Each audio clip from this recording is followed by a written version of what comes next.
오늘 뉴스가 정말 많기도 한데 특히 아주 시원하고 정말 뭐 기쁘다고 하기엔 좀 그렇지만 판결이 하나 나왔는데 소개 좀 해주시죠. 네, 오늘 오후에 있었던 판결인데요. 20대 대선 후보 시절 건진법사 전성배 씨를 만난 적이 없다는 취지로 말한 윤석열 전 대통령에 대한 1심 선고가 있었습니다. 선고 결과만 먼저 좀 말씀을 드리면 네. 서울중앙지법 형사합의 21부는 공소사실 모두 허위사실 공표 유죄가 인정된다라며 징역 1년 6개월에 집행유예 3년을 선고했습니다. 아, 그러면 이 선고가 의미하는 바가 뭔지 궁금합니다. 일단은 이제 그거예요. 허위가 두 개인데 하나는 건진법사라는 사람을 내가 22년 1월에 언론 인터뷰를 하면서 이 윤석열 씨가 내가 건진법사에 대해서 소개받은 적은 있는데 뭐 김건희 내 아내하고 같이 뭐 만나거나 그런 적은 없다. 이렇게 얘기했어요. 근데 이제 이게 왜 중요한 게 뭐냐면 무속 논란이 그 당시에도 있었기 때문에 도대체 평소에 누구를 만나고 다니며 어떤 사람의 도움을 받고 지금 이렇게 정치 행보를 하는 거냐 이게 화제가 되고 있던 상황이었는데 무속 논란을 칼차단하기 위해서 건진? 그거 뭐 나 참 만난 적도 없어요. 이제 이렇게 된 거였죠. 그런데 이제 재판부가 판단하기를 아주 장시간 인연을 맺고 오랫동안 만나왔다라는 걸 인정한 거고 또 하나는 요새 이제 검찰개혁 관련해 가지고 또 화제되고 있는 그 윤우진 전 용산 세무서장 그거 관련해 가지고 요 양반이 이제 검찰에서 자꾸 영장을 발려하고 이런 식으로 해서 이제 수사를 뭉갰던 그런 이제 일이 있었는데 그 관련해서 도대체 변호사가 누구였길래 변호사가 누구이길래 자꾸 검찰이 저렇게 수사를 제대로 안 하냐? 네. 일단은 이제 아주 이제 고위직 검사 출신의 변호사가 있었고 그 변호사를 윤석열이가 소개를 해줬다. 왜냐면 윤우진 그 용산 세무서장 전 세무서장의 동생이 윤대진 검사장이라고 윤석열 씨 아주 가까운 사이거든요. 네. 그래가지고 이제 그거를 변호사를 윤석열이 소개해줬다라는 이제 의혹이 있었는데 그거에 대해서 이제 전면 부인을 했었죠. 그게 이제 재판부 판단하기를 소개해준 거 맞구만 뭐 이렇게 된 겁니다. 첨언을 드리면 네. 그 윤석열 전 대통령 측은 당시의 발언들은 자신의 기억과 인식에 비춰 질문에 답한 것으로 의도적으로 허위 사실을 유포하지 않았다면서 무죄를 주장해 왔습니다. 네. 그분은 항상 무죄를 주장하잖아요. 베란도 무죄, 모든 것에 대해서 무죄 주장은 했지만 그럼 이게 지금 벌금 100만 원 이상 형이 최종 확정되면은 이 선거 비용 397억 원 토해내야 하는 거 맞습니까? 그렇죠. 대선 때 받았던 자금 보전받았던 397억을 토해내야 되는데 이게 대법원까지 확정이 돼야 되고요. 네. 이게 아마 633 원칙 때문에 내년 초경에는 될 것 같은데 이거 아마 국민의힘에서 아마 그런 논평도 나올 거예요. 뭐 사심제인데 뭐 그거보다 더 오래 걸리네 어쩌고 막 이런 얘기 아마 뭐 이진모 의원이나 대구에 계신 뭐 그런 분들이 그런 얘기 할 가능성이 있는데 네. 재판 소원을 제기한다고 해서 이게 뭐 흔들리는 게 아닙니다. 그거는 별개고요. 대법원까지 확정이 되면은 397억을 국민의힘은 반환해야 합니다. 이런 일은 최초로 일어나는 거죠, 대한민국에서. 대선 그러니까 대통령에 당선됐던 사람이 네. 이렇게 당선 무효형 받고 토해내는 경우는 없죠. 당선 무효형이면 이제 대통령이었던 것 자체가 무효가 되는 거예요? 그럼 사진 다 떼고 그런 그 것까지 역사에서 다 파면되고 사실 이런 일을 예상할 수가 없기 때문에 그 되게 상식 밖의 네. 일이잖아요. 그래서 되지?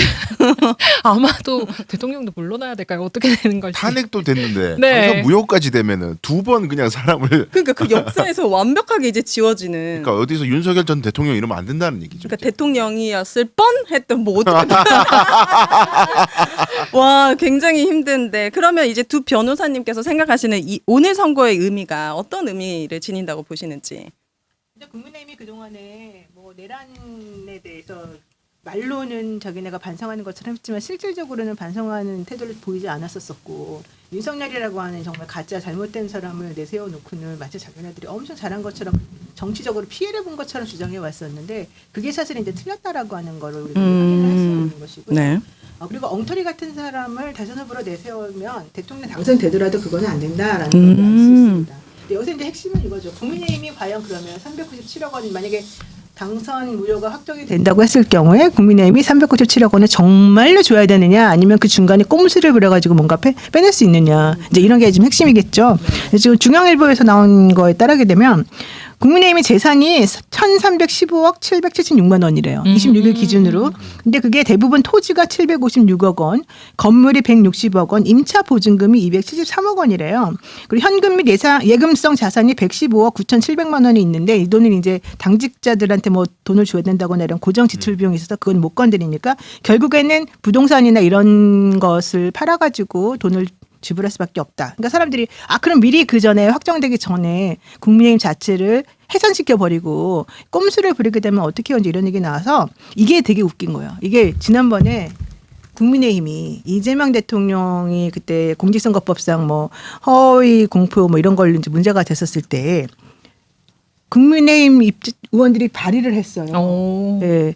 미리미리 재산 같은 거 가압류해가지고 얘네들 꼼수 부려서 당에서 못하도록 합시다. 그게 여기에서 같이 적용됐습니다. 적용이 된 거예요? 적용이 될 수도 있다는 거죠. 적용이 될 수도 있다. 그러니까 아직까지는 이제 오늘 발표가 선고가 났기 때문에 진짜 실제 그 일을 했는지 안 했는지 모르겠지만 네. 결국은 중앙선관위에서 이제 돈을 보전을 받아야 되는 거잖아요. 얘네들이 꼼수 부려가지고 뭔가 없앨 것 같다. 그러면은 사실은 우리가 그러지 못하도록 미리 막아놔야 되는 거잖아요. 그리고 당이 해산된다라고 하는 거는 결국에는 그 당의 재산이 남아있을 경우는 되게 어려워요.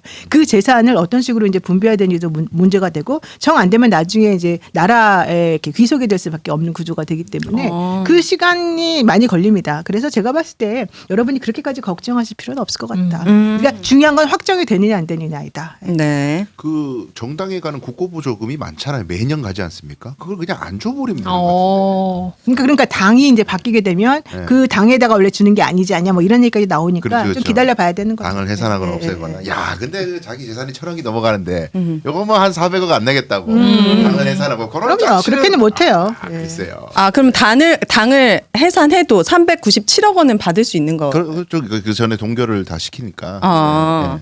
근데 당 내부에서는 약간 왜 우리가 윤 전 대통령의 책임까지 져야 하느냐 이런 논쟁이 불거질 수도 있을 것 같은데. 그렇죠. 그리고 지금 뭐 사실 제가 방송 들어오기 전까지 국민의힘 반응이 있나 이렇게 좀 살펴봤는데 선거 이후에 아직까지 뭐 반응이 입장을 없더라고요. 내지는 않은 것 같더라고요. 그래요? 근데 뭐 제가 예단할 수는 없지만 선거 전에 보였던 그런 모습을 보면 정말 그렇게 나올 수도 있다 싶은 게 박성훈 국민의힘 수석 대변인은 선거가 있기 전에 오늘 오전 최고위원회 끝나고 기자들과 만난 자리에서 갑자기 이재명 대통령을 좀 거론하면서 이재명 대통령의 허위사실 공표 사건 재판 재개가 더 중한 사안이다.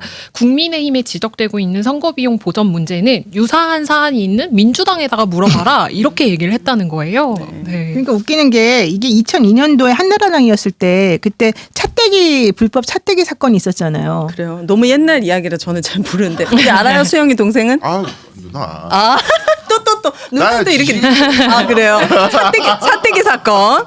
이렇게 질색을 하는 거야. 그냥도 누나 이거 좀 느끼하다. 나한테 저렇게까지 느끼하게 안 하는데.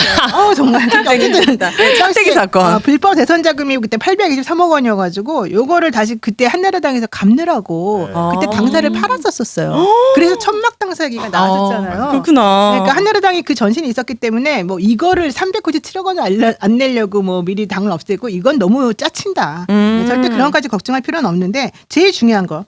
국고 보조금 반환 이슈가 바로 2024년 이재명 대통령을 겨냥하고 민주당을 공격하기 위해서 만들어냈던 이 국민의힘에서 먼저 자기네들이 우리 그런 거 하지 말자라고 하면서 먼저 만들어낸 법안이 있다. 이거 확인시켜드립니다. 네, 좋습니다. 이제 국민의힘 입장에서 이거 뭐 보나마나 뭐 이재명 대통령 사건도 그러면 유죄돼야 된다. 이건 뭐 정치 탄압이다. 국민의힘을 표적해서 재판하는 거다. 별의별 얘기 다 할 텐데, 근데 이 사건은 이제 친한계 분들한테 제가 좀 말씀드리고 싶은 게 판결문 조금만 봐도 그냥 안내 자료나 이런 거 듣기만 해도 윤석열 본인이 자기가 얘기한 게 있어요. 나 변호사 소개시켜 줬다.